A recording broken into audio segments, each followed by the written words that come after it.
The left today is quite literally, and I'm using the term literally, not figuratively, trying to reverse reality itself.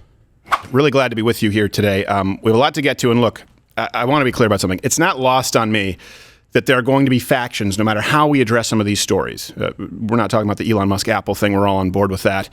But obviously what happened yesterday with Kanye, Tim Pool, Milo, and Nick Fuentes. And I want to be clear about something. You probably have noticed I'm not in the business of really attacking other conservatives, even if I disagree with them. The point at which that changes, and I would love to hear from you before we get into this, for me, because I think we all have a litmus test, not a purity test, but we all do have a yardstick, is at a certain point when people who maybe claim to be conservatives are seeking to do nothing more than damage, particularly damage to the truth.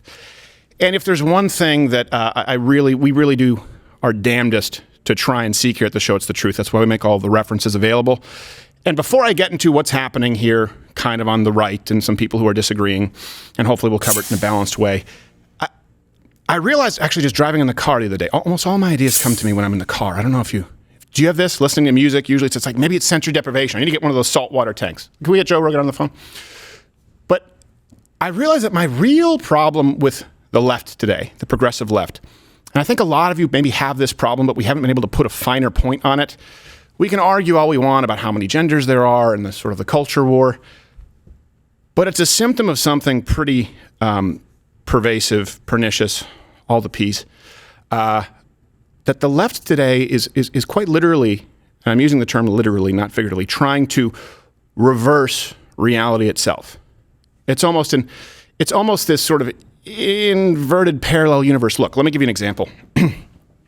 We know as conservatives or as God-fearing citizens of this country that biology is innate. And the left even accepts this to a certain degree. Male, female, right? That's sex. That's biology. Gender is socially constructed. They don't believe it, by the way, because what is it? It's what to what? Trans male.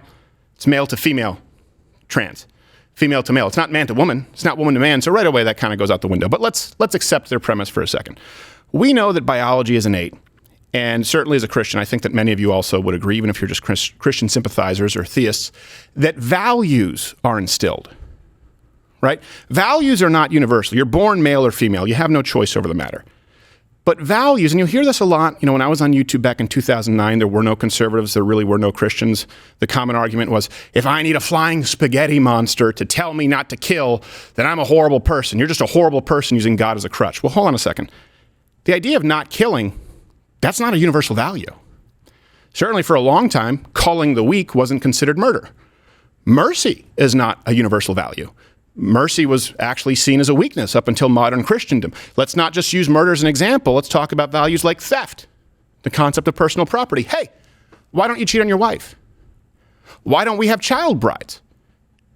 Oh, if I need a God to tell me not to have a child bride, I'm a horrible person. Well, plenty of places across the globe right now still have child brides. Monogamy isn't a thing in a lot of these countries. Theft is not punishable in the same way that it is here. When you go down the list of values, you have to realize inherently that they are not innate. So we know that biology is innate and values are instilled. The left wants you to believe the exact opposite. They want you to believe, and this is the argument that they're making, that biology is instilled, that gender, and really, like we said, sex, they're interchangeable now, are instilled. It's not innate. You're not born male or female, but they want you to believe that values are innate. I don't need a God to tell me to insert whatever it is here. So while we know that biology is innate and values are instilled, and if you don't accept that premise, you are doomed to a society that will crumble because you will have a society that no longer instills values because you take them for granted.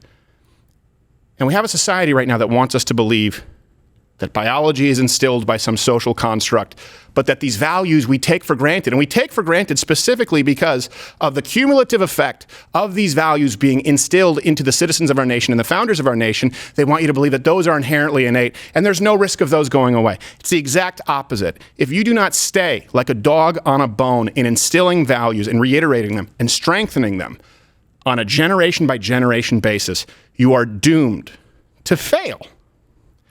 So it's not about trans and the gender bender or gay marriage or even the whatever the company was.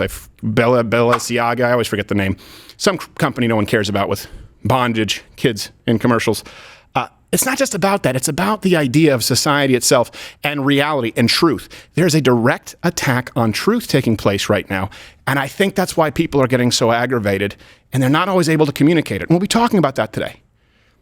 Before we get into anything, I want you to know, I do not think that Kanye West is a dumb person. There's a difference between being dumb and being inarticulate. He's an artist. He's not a speaker. So please understand that as we examine this conversation, it is through the lens of seeking truth and not to denigrate any one individual. But I do think that we're at a turning point here. We've been making some great strides. And we just can't give over the territory that's been hard fought. Because it's been a long battle. And right now, through the end of the year, all of you, it is a battle of inches. That's why you have to fight like hell. And we are closing out our Rebels with a Cause tour, which has been fighting like hell just to not be removed from venues. Baltimore, December 3rd. See you there. Let's get on with the show. Watch Louder with Crowder live, Monday through Thursday, 10 a.m. Eastern.